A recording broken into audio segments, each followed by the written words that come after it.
ഈ കുട്ടി കൊച്ചമ്മൻ്റെ കൂടെയാണ് ഏതു നേരവും കളിച്ച് നടക്കുന്നത്. അടി കയറി കളിക്കും. എന്തൊക്കെ പോയി കുത്തിയാലും അങ്ങനെ ആയാലും ഇവർ തമാശ ഇങ്ങനെ കളിപ്പിച്ചുകൊണ്ട് ഇങ്ങനെ നടക്കുമല്ലോ, കണ്ടുകൊണ്ടിരിക്കുന്നതാണല്ലോ ഞാൻ. ഈ വിഷയങ്ങളുണ്ടായ പിന്നെ മുതൽ ഞാൻ അവരുടെ വീടായിട്ട് കൂടുതൽ അടുത്ത് നടക്കുന്നതാണ്. ഈ അച്ഛന് ഈ വീട്ടിൽ നടക്കുന്ന ഒരു കാര്യത്തിനെ കുറിച്ച് ഒരു അറിവോ കാര്യങ്ങളോ ഒന്നും ഇല്ലാത്തൊരവസ്ഥയാണ്. അതായത് അച്ഛൻ അങ്ങനെയാണെങ്കിൽ അമ്മ അങ്ങനെ. ആ കുട്ടിയുടെ ഒരു മാനസികാവസ്ഥ എന്ന് പറഞ്ഞു കഴിഞ്ഞാൽ എനിക്കിപ്പോൾ ഇത് ആലോചിക്കുമ്പോൾ ഭയങ്കര ബുദ്ധിമുട്ട് തോന്നുന്നുണ്ട്. ചേച്ചിക്ക് അതെങ്ങനെ ഫീൽ ചെയ്യുന്നു? നമുക്ക് ഒരിക്കലും ചിന്തിക്കാൻ പോലും പറ്റില്ല. എന്ന് വെച്ചാൽ കളിച്ച് ചിരിച്ച് നല്ല ആക്റ്റീവായിട്ട് നടക്കുന്ന ഒരു കുട്ടിക്ക് പെട്ടെന്ന് ഇങ്ങനെ ഒരു സംഭവം എന്ന് പറയുമ്പോൾ നമുക്ക് ഒരു ഞെട്ടൽ തന്നെയായിരുന്നു കേട്ടതോടുകൂടി. അവരുടെ വീട്ടിലെ സാഹചര്യം ഒന്ന് പറയാമോ? വീട്ടിലെ സാഹചര്യം എന്ന് വെച്ചാൽ അവരുടെ മുത്തച്ഛന് സുഖമില്ലാതെ ഇപ്പോൾ ഒരു 2-3 വർഷമായിട്ട് സ്ഥിരം ഇങ്ങനെ സുഖമില്ലാതിരിക്കുകയാണ്. പുള്ളിക്ക് കാർബൺ ഡൈ ഓക്സൈഡ് അളവ് ഇങ്ങനെ കൂടുതലായതുകൊണ്ട് സ്ഥിരം ഹോസ്പിറ്റലിൽ അഡ്മിറ്റ്. 2-3 വർഷങ്ങളായിട്ട് ICUലായിട്ടും അങ്ങനെ ഒരു ദിവസം ഒരു പ്രാവശ്യം അങ്ങ് പോയാൽ ചിലപ്പോൾ ദിവസങ്ങളോളം ആഴ്ചകളോളം കഴിഞ്ഞാണ് തിരിച്ചു വന്നത്. ഇപ്പോൾ വീട്ടിൽ വന്നിട്ട് ഓക്സിജൻ സിലിണ്ടറൊക്കെ വെച്ച് മറ്റേ കാർബൺ കുറച്ച് ഓക്സിജൻ കൂടുതലാക്കി എടുക്കാനുള്ള രീതിയിൽ അങ്ങനെ ചെയ്തുകൊണ്ട് തുടങ്ങിയിട്ട് ഇപ്പോൾ ഒരു 1.5 വർഷത്തോളമായിട്ട് സ്ഥിരം അങ്ങനെ തന്നെയായിരുന്നു. ഒത്തിരി സാമ്പത്തികമായിട്ട് ബുദ്ധിമുട്ടുള്ളവരാണ് ആ കുടുംബം. അങ്ങനെ പോയിക്കൊണ്ടിരിക്കുകയായിരുന്നു. ഭർത്താവിന്റെ കുടുംബത്തിനെ വേദനിപ്പിക്കാൻ വേണ്ടിയിട്ടാണ് കുഞ്ഞിനെ പുഴയിൽ എറിഞ്ഞെന്നുള്ള രീതിയിലേക്ക് ആദ്യമേ വന്നു കഴിഞ്ഞപ്പോഴേക്ക് ഈ സ്ത്രീക്ക് ഒരു മാനസികമായിട്ടുള്ള കുഴപ്പമുണ്ടോ എന്നുള്ള കാര്യത്തിലായിരുന്നു എല്ലാവർക്കും ഉള്ള ഒരു സംശയം. നിങ്ങൾക്ക് അങ്ങനെ എന്തെങ്കിലും ഫീൽ ചെയ്തിട്ടുണ്ടോ? പിന്നീട് അത് തെളിഞ്ഞിട്ടുണ്ട് ഇല്ല എന്നുള്ളത്? മാനസിക രോഗം ഇല്ല എന്നുള്ളത് ഞങ്ങൾക്ക് നേരത്തെ അറിയാം. എന്താന്ന് വെച്ചിട്ടുണ്ടെങ്കിൽ ഒരു 2-3 മാസം മുമ്പ് അവൾ കുട്ടിയെ ഇങ്ങനെ ഉപദ്രവിക്കുകയൊക്കെ ചെയ്ത സമയത്തും കുട്ടിക്ക് ഇങ്ങനെ ഐസ്ക്രീമിൽ അവളുടെ വീട്ടിൽ പോയിട്ട് ഐസ്ക്രീമിൽ വിഷം കൊടുക്കാൻ നോക്കിയ സമയത്ത് അവളുടെ അമ്മ, കുട്ടിയുടെ അമ്മയുടെ അമ്മ അത് തട്ടിക്കളഞ്ഞു. പിന്നെ അവൾ ടോർച്ച് കൊണ്ട് അടിക്കാനൊക്കെ പോയപ്പോൾ മൂത്ത കുട്ടിയാണ് വേഗം തന്നെ കൊച്ചിനെ വലിച്ചുകൊണ്ട് ഓടിപ്പോയിട്ട് അങ്ങനെ ഇതായി. അന്നാണ് അവളുടെ അമ്മ ഇവിടെ വീട്ടിൽ കൊണ്ടേയാക്കിയത്. അപ്പോൾ കൊണ്ടേയാക്കി അന്ന് തന്നെ എന്നെ വിളിച്ചിരുന്നു. ഞാൻ ചെന്നപ്പോൾ ഇങ്ങനെ സംഭവങ്ങളൊക്കെയാണെന്ന് പറഞ്ഞപ്പോൾ പിന്നെ അവളിങ്ങോട്ട് കൊണ്ടുവരാനായിട്ട് തയ്യാറായിട്ടില്ലായിരുന്നു. പിന്നെ വേറെ ദിവസം അവൾ പെട്ടെന്ന് ഇങ്ങ് വന്നു കഴിഞ്ഞപ്പോൾ ഞങ്ങൾ അവളുടെ അച്ഛനും അമ്മേനെയൊക്കെ വിളിച്ചു വരുത്തി കഴിഞ്ഞപ്പോൾ ഞങ്ങൾ പറഞ്ഞു എന്താണെങ്കിലും ഒരു കൗൺസിലിംഗ് കൊണ്ടുപോകാൻ വെച്ചാൽ ഒരിക്കലും ഒരു കാരണവശാലും നമുക്ക് ധൈര്യത്തോടു കൂടി ഇങ്ങനെ ഉപദ്രവിച്ച കുട്ടിയുടെ അടുത്ത് ഇവർ ഈ അമ്മ തൊഴിലുറപ്പ്, ഈ വലിയമ്മ തൊഴിലുറപ്പിന് പോകണു, അച്ഛൻ പണിക്ക് പോകണു, അച്ഛൻ്റെ അനിയന്മാർ പണിക്ക് പോകണം. അപ്പോൾ ഈ കൊച്ചുങ്ങളും ഇവളും തന്നെയുള്ള സമയത്ത് ചിലപ്പോൾ ഇവളും എന്തെങ്കിലും ഒരു ചെയ്താലോ എന്നുള്ള, ഇങ്ങനെ എന്തെങ്കിലും കുറ്റങ്ങൾ ചെയ്താലോ അല്ലെങ്കിൽ വേറെ എന്തെങ്കിലും അക്രമങ്ങൾ ചെയ്താലോ എന്നുള്ള പ്രതീക്ഷയിൽ ഞങ്ങൾ പറഞ്ഞു അവളെങ്ങ് വരുത്തണ്ട, ഒരു കൗൺസിലിംഗ് ഒക്കെ കഴിഞ്ഞിട്ട് തിരിച്ചു കൊണ്ടുവന്നാൽ മതി എന്ന് പറഞ്ഞ് വെച്ചേക്കുമായിരുന്നു. ഈ കുട്ടി മരിച്ചപ്പോഴുള്ളൊരു വീഡിയോ നമ്മൾ സോഷ്യൽ മീഡിയയിൽ കണ്ടിട്ടുണ്ടായിരുന്നു. അതിനകത്ത് ചെറിയച്ഛനായിരുന്നു ഗംഭീര അഭിനയം പ്രകടിപ്പിച്ചത്. ആ ചെറിയച്ഛനായിരുന്നോ? ആ ചെറിയച്ഛനായിരുന്നു. അത് ആളുടെ ഫോട്ടോ ആണ് ഇപ്പൊ. താടി വെച്ച ചെറിയച്ഛനാണ് അതേ മറ്റേതായിരുന്നോ? താടി വെക്കാത്ത ഒരാളായിരുന്നു. താടി വെക്കാത്ത ഒരാള് ആളായിരുന്നു. കിടന്ന് ഭയങ്കര കരച്ചിലും ബഹളവും കാര്യങ്ങളും ഒക്കെ ആയിരുന്നു. കണ്ടു കഴിഞ്ഞാൽ അപ്പൊ നമുക്കന്ന് ഫീൽ ചെയ്തില്ല. പക്ഷെ പിന്നീട് ആ വീഡിയോ കാണുമ്പോഴേക്കും ഇയാളാണോ ഈ കിടന്ന് കരയുന്നേന്നുള്ള ഒരു രീതിയിൽ നമുക്ക് ഭയങ്കര ബുദ്ധിമുട്ട് തോന്നി ആ വീഡിയോ കണ്ടപ്പോഴേക്കും. നിങ്ങളിപ്പോ ആ ഒരു വീഡിയോസും കാര്യങ്ങളും കാണുമ്പോഴാണെങ്കിൽ അയാളുടെ ശരിക്കുള്ള ഒരു സ്വഭാവവും കാര്യങ്ങളും അറിയുമ്പോൾ എങ്ങനെയാ അത് ഫീൽ ചെയ്യുന്നത്? ഇത്തരത്തിലൊരു സ്വഭാവക്കാരനാണെന്നുള്ള ഒരു ഫീൽ ഒരിക്കലും പ്രതീക്ഷിക്കാൻ പറ്റില്ല. ഇപ്പൊ ഞാൻ പുള്ളി HOCയിലാണ് പണിക്ക് പോണത്. HOCയിൽ പണിക്ക് പോകുമ്പോൾ ഞാൻ അവിടെ കൂടെ പണിയണവരോടൊക്കെ അന്വേഷിച്ചപ്പോൾ അവർ പറഞ്ഞു ഞങ്ങൾ 12 സഹോദരിമാർക്ക് ഒരാങ്ങളേനെ പോലെ ഞങ്ങൾ കൊണ്ടുനടക്കണം, പക്ഷെ ഒരു കാരണവശാലും അവനിങ്ങനെ ഒരു ക്രൂരകൃത്യം ചെയ്തു എന്ന് ഞങ്ങൾക്ക് അറിയാൻ പറ്റണില്ല എന്ന് പറയണേ. ഒരിക്കലും അവൻ്റെ ഭാഗത്ത് നിന്ന് അവനാന്നുകൊണ്ട് ഞങ്ങൾക്ക് ശരിക്കും ഞെട്ടലായിപ്പോയെന്ന് പറഞ്ഞത്. വെച്ചിട്ടുണ്ടെങ്കിൽ അവരുടെ അടുക്കായിട്ട് അവരെല്ലാവരും ഇരിക്കുമ്പോൾ ഇവൻ അങ്ങ് മാറി നിൽക്കുള്ളൂ. ഇവനെ നിർബന്ധിച്ചാൽ മാത്രമാണ് ഇവരുടെ അടുക്കയിൽ കയറി ഇരിക്കുക, അങ്ങനെയൊക്കെ ചെയ്യുള്ളൂ. അങ്ങനെ ഒരു നോട്ടം കൊണ്ട് പോലും അവനൊരു തെറ്റായ രീതിയിൽ അവരോട് പെരുമാറിയിട്ടില്ല എന്ന് പറയും. പിന്നെ ഇങ്ങനെ സംഭവിച്ചോന്ന് എനിക്കറിയില്ല. ഒരു കുട്ടിയോട് കുറച്ച് നാൾ മുമ്പ്, ഇപ്പോഴല്ല, അവർക്കിടെ അച്ഛൻ മെഡിക്കൽ ട്രസ്റ്റ് ഹോസ്പിറ്റലിൽ കിടക്കുന്ന സമയത്ത് ഇവിടെ വലിയമ്മ അവിടെയാണല്ലോ, ഈ കുട്ടിയുടെ അമ്മ കൊച്ചിനെ കൊണ്ട് ഹോസ്പിറ്റലിൽ പോവോ അങ്ങനെയൊന്നും ചെയ്യാറില്ല. അപ്പം ഈ മൂത്ത ഇപ്പം ഈ പ്രതി എന്ന് പറഞ്ഞാൽ സ്വന്തം ചേട്ടൻ, അതായത് അച്ഛൻ്റെ നേരെ അനിയനും ഇവനും പിന്നെ കുട്ടിയുടെ ആങ്ങളെ ഈ കുട്ടീനെയും കൊണ്ടാണ് ഹോസ്പിറ്റലിൽ മരുന്നിന് പോണത്, വയറുവേദനയാന്ന് പറഞ്ഞാൽ. അപ്പോൾ അവിടെ ചെന്നപ്പോൾ ഡോക്ടർ പറഞ്ഞു യൂറിൻ ടെസ്റ്റ് ചെയ്യാൻ പറഞ്ഞപ്പോൾ യൂറിൻ എടുക്കാൻ പോയപ്പോൾ കുട്ടിക്ക് യൂറിൻ പാസ് ചെയ്യാൻ അന്നില്ല, അതുകൊണ്ട് യൂറിൻ എടുക്കാൻ പറ്റില്ല എന്ന് പറഞ്ഞു. അപ്പോൾ ഡോക്ടർ ചെന്ന് കാണിച്ചപ്പോൾ ഡോക്ടർ പറഞ്ഞ് എനിക്ക് കുഴപ്പമില്ല, നമുക്ക് മരുന്ന് തന്നേക്കാന്ന് പറഞ്ഞ് മരുന്ന് കൊടുത്തു വിട്ടിട്ട് പിന്നെ ഇതുവരെ അങ്ങനെ ഉണ്ടായിട്ടില്ല എന്ന് പറഞ്ഞേക്കണേ. അല്ല ഡോക്ടർ അങ്ങനെ ഒരു പ്രതീക്ഷ ഇല്ലാലോ ഇതിലേക്ക്, ഇങ്ങനെ ഒരു സംഭവം നടക്കണമെന്ന് നമുക്കറിയില്ല. സാധാ വയറുവേദന ചിലപ്പോൾ ഫുഡ് കഴിച്ച് വയറുവേദന വരാം, അല്ലെങ്കിൽ വേറെ രീതിയിൽ വരാമല്ലോ. ഇപ്പോൾ യൂറിനറി ഇൻഫെക്ഷൻ ആണോ എന്നോർത്ത് യൂറിൻ എടുക്കാനായിട്ട് പോയപ്പോൾ കുട്ടിയുടെ യൂറിൻ കിട്ടിയില്ല. അപ്പോൾ മരുന്ന് കൊടുത്തു കഴിഞ്ഞപ്പോഴേക്കും അപ്പം വയറുവേദന അന്നാ മരുന്ന് കൊടുത്തിട്ട് പിന്നെ കുട്ടിക്ക് വയറുവേദന ഇതുവരെ ഉണ്ടായിട്ടില്ല എന്നാണ് എന്നോട് പറഞ്ഞേക്കുന്നത്. അതൊക്കെ ഒരു അനാസ്ഥയാണെന്ന് കരുതുന്നുണ്ടോ? കാരണം എന്താന്ന് വെച്ചാൽ എനിക്കും കുട്ടികളുണ്ട്. അതല്ല ഞാൻ പറയണെന്ന് വെച്ചിട്ടുണ്ടെങ്കിൽ ഇപ്പൊ നമുക്കൊരു വയറുവേദന പെട്ടെന്ന് വന്നു കഴിയുമ്പോഴത്തേക്കും നമ്മൾ യൂറിൻ ടെസ്റ്റ് ചെയ്യും, അല്ലെങ്കിൽ വേറെ എന്തെങ്കിലും വയറിൽ പിടിക്കാത്തോ അല്ലെങ്കിൽ ഗ്യാസോ അങ്ങനെ എന്തെങ്കിലും വന്നതുകൊണ്ട് നമുക്ക് വയറുവേദന ഉണ്ടാകാമല്ലോ. അപ്പം യൂറിൻ എടുക്കാൻ പറ്റാത്തത് കൊണ്ട് ആ ഡോക്ടർ ഒന്ന് എന്താണ് ഒരു 2-3 മാസമായെന്ന് എനിക്ക് തോന്നുന്നു. അപ്പോൾ ഇങ്ങനെ ചെയ്തപ്പോൾ ഡോക്ടർ മരുന്ന് കൊടുത്തു. ചിലപ്പോൾ ഗ്യാസിൻ്റെ ആയിരിക്കാമെന്നൊക്കെ ആ ഡോക്ടർ ചിന്തിച്ച് വേണം. അങ്ങനെ മരുന്ന് കൊടുത്തപ്പോൾ ഇതുവരെയും കുഴപ്പമുണ്ടായിട്ടില്ല എന്ന് പറഞ്ഞു. ഇപ്പം ഭാര്യയും ഭർത്താവുമായിട്ട് അങ്ങനെ ഒരു വഴക്കിലേക്ക് പോവാനുണ്ടായ സാഹചര്യം എന്താന്ന് വെച്ചാൽ ചേച്ചിക്ക് അറിയില്ല. ഞാൻ ഈ വിഷയം വന്നേ പിന്നെയാണ് അവരുടെ അമ്മയായിട്ട് ഇവരായിട്ട് അറിയാം. പക്ഷെ വീട്ടിലിങ്ങനെ ഇവളാരോടും അങ്ങനെ പൊതുവെ കൂടുതലായിട്ട് സംസാരിക്കുന്ന ആളൊന്നും അല്ല. എന്തെങ്കിലും ആരെങ്കിലും ഒന്ന് ചോദിച്ചാൽ നമുക്ക് അതിനുള്ള മറുപടി തരുമെന്നല്ലാണ്ട് ആരുമായിട്ട് ഇങ്ങനെ കൂടുതൽ ഇങ്ങനെ ഇന്ററാക്ട് ചെയ്യുന്ന ആളോ അങ്ങനെയുള്ള ആളല്ല അമ്മ.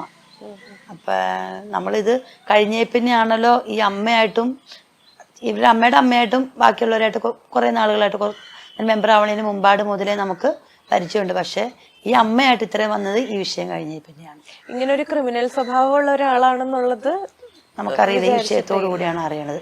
അപ്പം നമ്മൾ അവനാണോ കൗൺസിലിങ്ങിന് കൊണ്ടുപോകണമെന്ന് പറഞ്ഞ് അപ്പം അവളെ തന്നെ വിടാൻ പറ്റില്ല, ഇവിടെ കുട്ടിയുടെ അച്ഛനോടും കൂടെ പോകണമെന്ന് പറഞ്ഞ് നിർബന്ധിച്ചല്ല പറഞ്ഞപ്പോൾ തന്നെ അവൻ പറഞ്ഞു ഞാൻ പൊക്കോളാന്ന് പറഞ്ഞു. അപ്പം അങ്ങനെ ഈ കുട്ടിയുടെ അച്ഛനും അമ്മയും പിന്നെ അവിടുത്തെ അമ്മ അങ്കമാലിലാണ് കൊണ്ടുപോയത്.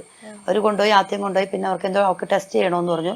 ടെസ്റ്റ് ചെയ്ത് കഴിഞ്ഞ് വീണ്ടും അവർ റിസൾട്ടൊക്കെ ആയിട്ടിങ്ങ് വന്നു കഴിഞ്ഞപ്പോൾ അപ്പോഴും ഈ മറ്റേ അച്ഛനൊന്നും ഈ അമ്മയ്ക്ക് വലിയ അമ്മയ്ക്ക് ഒന്നും ഇവിടെ അവളെ നിർത്താൻ താല്പര്യമില്ല. ഇവർ പോയി കഴിയുമ്പോൾ എന്തെങ്കിലും സംഭവിക്കുമോ എന്നുള്ളത് നമുക്കറിയാൻ പറ്റില്ലല്ലോ.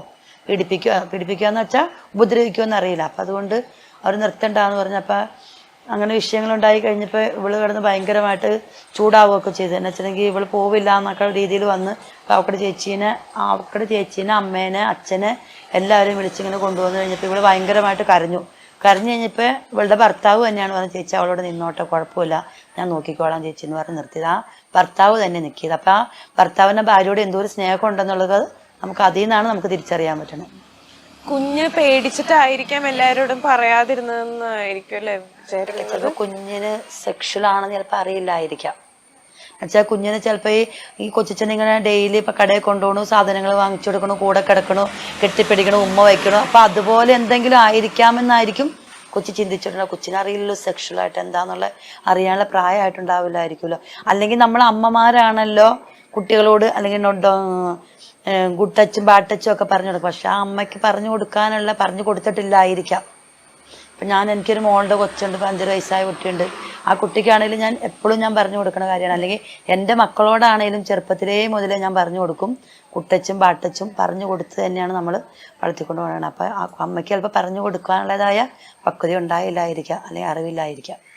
കുഞ്ഞിന്റെ മാനസികാവസ്ഥയിൽ എന്തെങ്കിലും മാറ്റം ഫീൽ ചെയ്തിട്ടാണ്? കുഞ്ഞിന്റെ അവസ്ഥയിൽ എന്ന് പറഞ്ഞിട്ടുണ്ടെങ്കിൽ അന്ന് ആ വിഷയം ഉണ്ടായിച്ച് ടോർച്ചിനൊക്കെ അടിച്ച സമയത്ത് എന്ന് പറയുമ്പോൾ കൊച്ചു 2 ദിവസം അങ്കമാടി പോയില്ല. പിന്നെ പുള്ളിക്ക് അമ്മേനെ കാണുമ്പോൾ പേടിയായിരുന്നു. മൂത്ത കുട്ടിയാണെങ്കിലും പറയും എന്തിനാ അമ്മേനെ ഇങ്ങനെ കൊണ്ടുവന്ന് അച്ഛനെ കൊണ്ടുപോകുന്ന എന്തിനാന്ന് ചോദിക്കുമായിരുന്നു. അതുപോലെ ഈ കുട്ടിക്കാണെങ്കിൽ അമ്മയുടെ അടുക്കായിട്ട് പോവില്ലായിരുന്നു. ആ കുട്ടി ഞാൻ തന്നെ കണ്ടേക്കണം, അങ്ങോട്ട് പോകാൻ പേടി. ഞാൻ അടുത്തുകൊണ്ട് ഇരുത്തുമ്പോഴും മടിയിലിരുത്തുമ്പോഴും കുട്ടി വേഗം മാറിപ്പോരുമായിരുന്നു. എന്നുവെച്ചാൽ അവരിനി ഉപദ്രവിച്ചാലോ എന്നുള്ള ചിന്തയിലായിരിക്കും ആ കുട്ടി അങ്ങനെ ചെയ്തിരിക്കുന്നത്.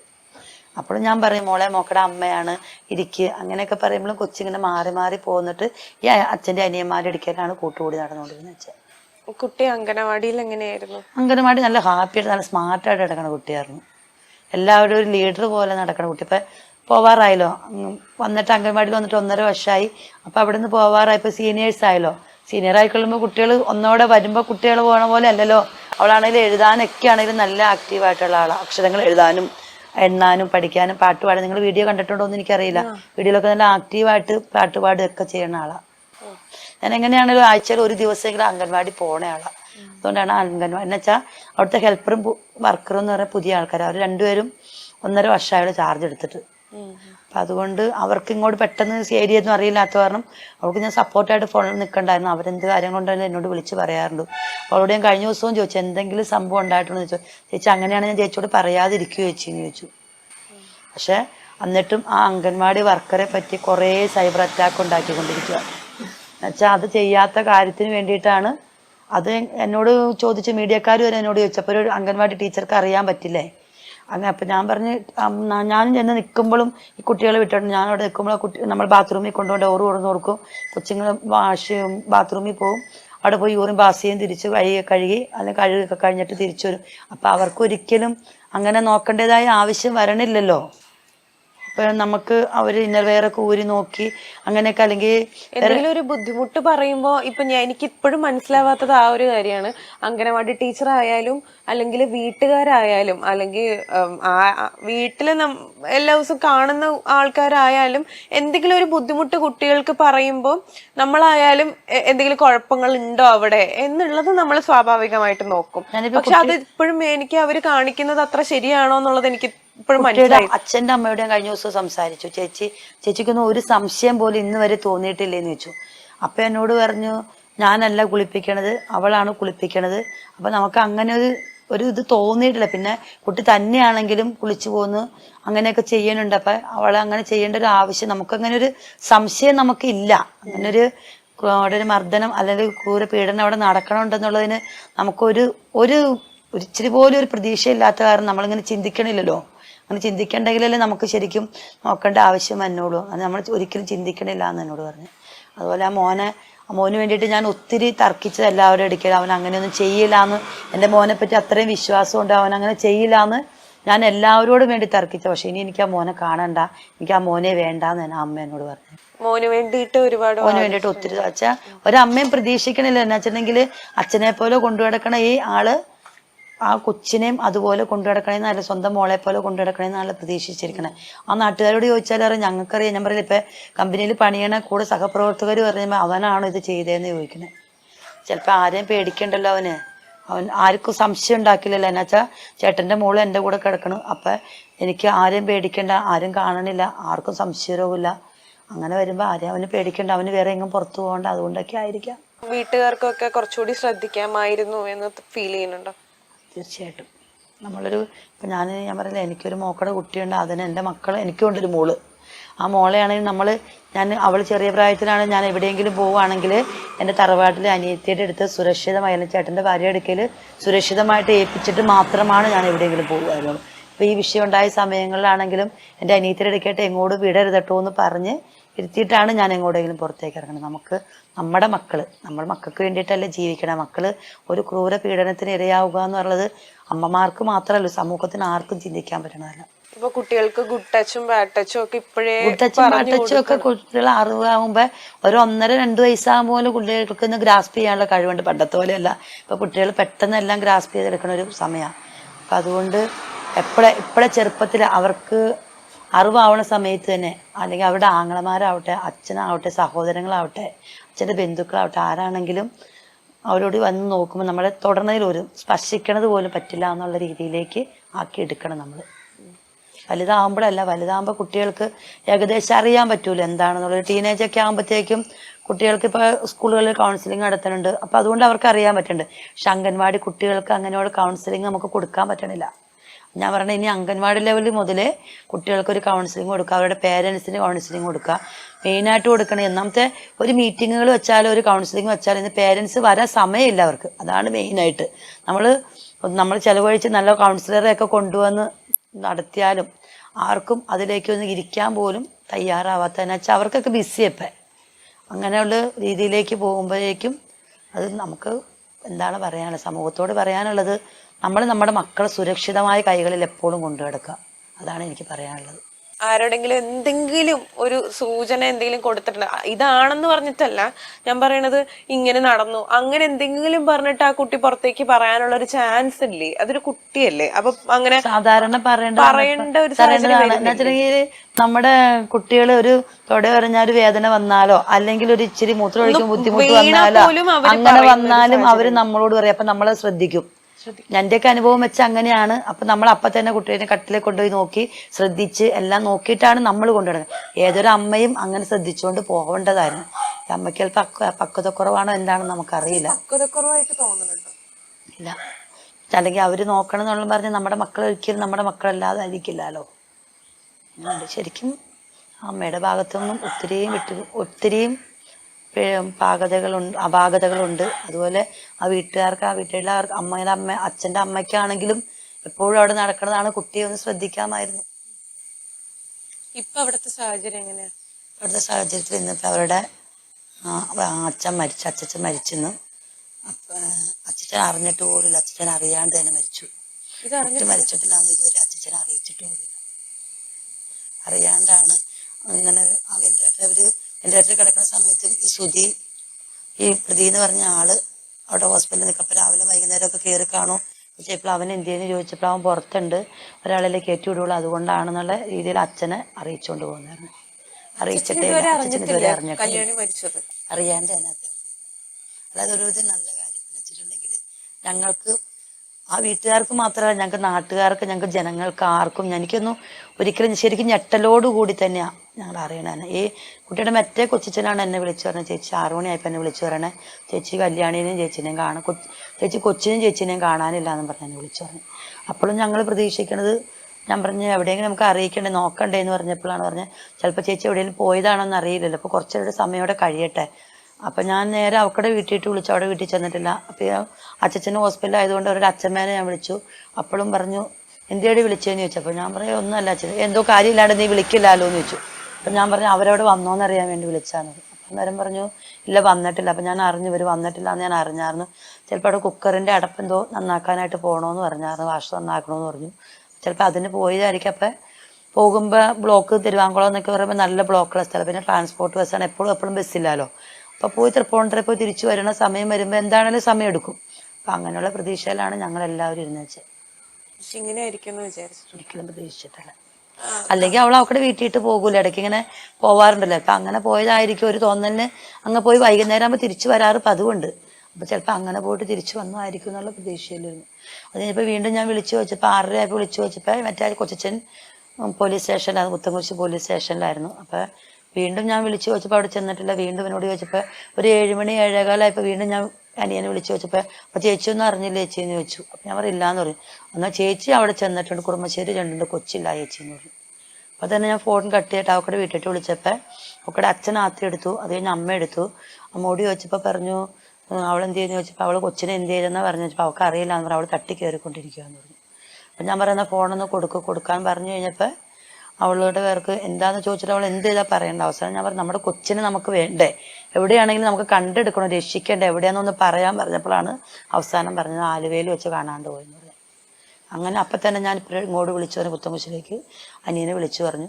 അങ്ങനെയാണ് അന്ന് മുതൽ പോയേക്കുന്നത്. ഈ ന്യൂസ് വന്നപ്പോഴേക്കും താഴെ വന്നിരുന്ന ഒരുപാട് കമന്റ്സും കാര്യങ്ങളും ഉണ്ടായിരുന്നു. അതിനകത്ത് ഒട്ടുമിക്ക കമന്റും ആ രീതിയിൽ പോകുന്ന കമന്റ്സ് ഞാൻ കണ്ടു. അച്ഛന്റെ അനിയനും കല്യാണിയുടെ അമ്മയുമായിട്ട് എന്തോ ഒരു റിലേഷൻഷിപ്പ് ഉണ്ട് എന്നുള്ള രീതിയിൽ കമന്റുകളും കാര്യങ്ങളും വന്നിട്ടുണ്ടായിരുന്നു. അറിയില്ല കേട്ടോ, ഒന്നിനെ പറ്റി അറിയില്ല നമുക്ക്. നമ്മളങ്ങനെ പ്രതീക്ഷിക്കണില്ലല്ലോ ഒരിക്കലും. ഇപ്പം എനിക്കൊരു അനിയനുണ്ട്, അനിയനൊന്നും നമ്മൾ ഒരിക്കലും അങ്ങനെ എനിക്ക് ഇന്നുവരെ ഒരു ചീത്ത അനുഭവങ്ങൾ ഉണ്ടായിട്ടില്ല. നമ്മുടെ അനിയൻ നമ്മുടെ കൂടപ്പിറപ്പ് പോലെയാണല്ലോ നമ്മളെപ്പോഴും കൊണ്ടു നടക്കണം. നമുക്കറിയില്ല എങ്ങനെയാണെന്നുള്ളത്. അതിനമ്മ കൂട്ടു നിന്നതാണ് എന്നുള്ള രീതിയിൽ കുറെ കമന്റുകളും കാര്യങ്ങളും നമുക്കറിയില്ല. ഇപ്പം ഞാൻ പറഞ്ഞില്ല, ഈ അംഗൻവാടി ടീച്ചറെ പറ്റി എന്തോരം മോശമായിട്ട് പറഞ്ഞെന്ന് വെച്ചാൽ അംഗൻവാടി ടീച്ചറുടെ പ്രകൃതം എന്ന് പറഞ്ഞിട്ടുണ്ടെങ്കിൽ പുള്ളിക്കാരി എപ്പോഴും ചിരിച്ചുകൊണ്ട് സംസാരിക്കുന്ന ആളാണ്. എപ്പോഴും ചിരിച്ചുകൊണ്ട് ഒരിക്കലും സംസാരിക്കുന്ന ആളെ പറ്റി ഒത്തിരി മോശമായിട്ട് കമൻറ്റ് വന്നു. വെച്ചാൽ ഒരു കുട്ടി മരിച്ചു കിടക്കുമ്പോൾ ആ ടീച്ചർ ചിരിച്ചുകൊണ്ടാണ് സംസാരിച്ചതെന്നും പറഞ്ഞ് ഒത്തിരി സൈബർ അറ്റാക്ക് ഉണ്ടായി. അതുപോലെ ഈ ടീച്ചർക്ക് അറിയില്ല, ടീച്ചർ അറിഞ്ഞുകൊണ്ട് പറയാത്തതാണെന്നുള്ള രീതിയിൽ. അപ്പം ഞാൻ പറഞ്ഞില്ല എനിക്കറിയില്ല. ഇപ്പം നമ്മൾ അവിടെ ചെന്ന് ഇതറിഞ്ഞു ഈ റിപ്പോർട്ട് വന്നേ പിന്നെയാണ് അനിയൻ ഇങ്ങനെ ചെയ്തു എന്ന് പോലും നമുക്കറിയാൻ പറ്റണത്. നമുക്കറിയില്ലല്ലോ. ആ ടീച്ചറാണെങ്കിലും കുട്ടി അവിടെ വന്നു, പിന്നെ ആ ടീച്ചർ എങ്ങനെ അറിയും? ടീച്ചർക്ക് അറിയാൻ പറ്റുമെങ്കിൽ ടീച്ചർ കൃത്യമായിട്ട് നമ്മളോട് പറയുമായിരുന്നല്ലോ. നമുക്കിപ്പോ ആരെയും വിശ്വസിക്കാൻ പറ്റാത്ത ഒരു സാഹചര്യമില്ലേ. പക്ഷെ അപ്പം ആ ടീച്ചർ എന്തുണ്ടെങ്കിലും എന്നോട് പറയണ ടീച്ചർ, അതുകൊണ്ടാണ് ഞാൻ കൃത്യമായിട്ട് പറയാം. പക്ഷെ ആ ടീച്ചർ ഇതുപോലെ സൈബർ അറ്റാക്ക് ചെയ്യേണ്ട ആവശ്യമില്ലായിരുന്നു എന്നാണ് ഞാൻ പറയണത്. ഇപ്പം ഞാനാണെങ്കിലും മാറിക്കഴിയുമ്പോൾ എന്നെയും ഇതുപോലെ ചിലപ്പോൾ എനിക്കറിയായിരുന്നു, അറിഞ്ഞിട്ട് ഞാൻ സമൂഹത്തോട് പറയാറില്ല. പക്ഷെ ഞാൻ ഒരു കാരണവശാലും ഇന്ന് വരെയും അങ്ങനെ സംഭവം അറിഞ്ഞിട്ടില്ല. പക്ഷെ ആ ടീച്ചറും അറിഞ്ഞിട്ടുണ്ടാവില്ല. ആ ടീച്ചർക്ക് ഒത്തിരി സൈബർ അറ്റാക്കുകൾ ഉണ്ടാക്കിക്കൊണ്ടിരിക്കുക. ഇപ്പോൾ ടീച്ചർ വേറൊരു ഇപ്പോൾ അതിന് ട്രാൻസ്ഫർ വെച്ചേക്കണം, ടീച്ചർ ട്രാൻസ്ഫർ ആയി കിടക്കണം, വേറൊരു അംഗൻവാടി ചെന്നാലും. പക്ഷേ ഈ നാട്ടുകാർക്ക് എല്ലാവർക്കും ടീച്ചറേയും അവിടുത്തെ ഹെൽപ്പറെ അറിയാം. അവർ നന്നായിട്ട് കുട്ടികളെ നോക്കണവരാ. അവർക്കതുകൊണ്ട് ഇപ്പോൾ ഇഷ്ടംപോലെ ഓരോ അംഗൻവാടികളും 1ഉം 2ഉം കുട്ടികളുള്ളപ്പോൾ 14 കുട്ടികൾ പഠിക്കണം അംഗൻവാടിയാണ്. അങ്ങനെ ഒരു ടീച്ചർ അങ്ങനെ ശ്രദ്ധിക്കാത്ത പിള്ളേരാണെന്നുണ്ടെങ്കിൽ പിറ്റേ ദിവസം മുതൽ ഒരമ്മമാരും ആ ടീച്ചർക്കുടെ അടുക്കൽ പിള്ളേർ വിടില്ല. ഇപ്പോഴും ആ ടീച്ചറുടെ അടുക്കൽ കുട്ടികൾ പഠിക്കാൻ വരുന്നുണ്ട്.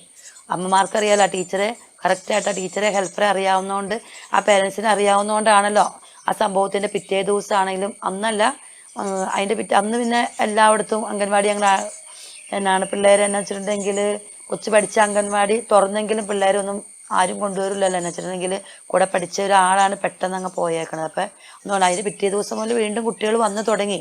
ആ പേരൻസിന് ഒരു സംശയരോഗം ഉണ്ടെങ്കിൽ അല്ലെങ്കിൽ ടീച്ചറോ ഹെൽപ്പറോ പിള്ളേരെ നോക്കില്ല എന്നുണ്ടെങ്കിൽ ഒരു പേരൻസും പിറ്റേ ദിവസം മുതൽ ആ കുട്ടികളെ അങ്ങോട്ട് വിടില്ല. പിന്നെ ഇനി വേറെ എവിടെയെങ്കിലും ചെല്ലുമ്പോഴും അവിടെയുള്ള നാട്ടുകാർക്ക് ഇവരെ പറ്റി അറിയില്ലാത്തതുകൊണ്ട് അവരെന്തായിരിക്കും, ഞങ്ങളുടെ കുട്ടികളെ അങ്ങോട്ട് വിടാൻ പറ്റില്ല, ടീച്ചർ ആയെ നോക്കില്ല. അങ്ങനെയല്ലേ ഈ സമൂഹം തന്നെ വെറുതെ ഒരാളെ ഒരു സൈബർ അറ്റാക്ക് ചെയ്യുമ്പോൾ അതിൽ നന്മയുണ്ടോ തിന്മയുണ്ടോ എന്ന് അറിഞ്ഞിട്ട് വേണം അറ്റാക്ക് ചെയ്യാനായിട്ട്. അവരെ മാനസികമായിട്ട് ഒത്തിരി പീഡിപ്പിക്കണം. എന്ന് വെച്ചിട്ടുണ്ടെങ്കിൽ ആ അംഗൻവാടി വർക്കറുടെ മോൻ കാലൊടിഞ്ഞിരിക്കുക, ടീച്ചർ വേണം കുളിപ്പിക്കുവർക്ക്. ആ ടീച്ചർക്ക് 3 ദിവസം ആ കുട്ടിയുടെ മകനെ കുളിപ്പിക്കാൻ പോലും പറ്റിയില്ല. പുറത്തുനിന്ന് ഭക്ഷണം വാങ്ങിച്ചു പോലും അവരാ വീട് കഴിഞ്ഞുകൊണ്ടിരുന്നത്. ഇപ്പം എൻ്റെ വീടാണെങ്കിലും അങ്ങനെ തന്നെ. വീട്ടിൽ വേറെ ആരും, എനിക്ക് ഹസ്ബൻഡ് മോനാണ് ഇപ്പോൾ ഇവിടെ ഉള്ളത്. എനിക്കാണെങ്കിൽ അവർ രാവിലെ പോകും, അവർ വൈകുന്നേരം വരും. ഞങ്ങളും അത്യാവശ്യം പുറത്തുനിന്ന് തന്നെ ഭക്ഷണം വാങ്ങിച്ചു വെച്ചാൽ ഞങ്ങൾ ഈ ദിവസങ്ങൾ കഴിച്ചു കൂട്ടിയെന്ന് തന്നെ പറയാം. വെച്ചിട്ടുണ്ടെങ്കിൽ നമുക്ക് സമയം കിട്ടണില്ല, അറിയില്ലേ. ഇങ്ങനെ നമുക്ക് ഫോൺ കോളുകൾ ഇങ്ങനെ വന്നു, മീഡിയക്കാർ വന്നു, പിന്നെ നമുക്ക് ഒത്തിരി ഒത്തിരി എന്ന് പറഞ്ഞിട്ടുണ്ടെങ്കിൽ നമുക്ക് വീട്ടുകാര്യങ്ങൾ നോക്കാൻ സമയമില്ലാത്ത അവസ്ഥയിലേക്ക് പോയിക്കൊണ്ടിരിക്കുന്നത്.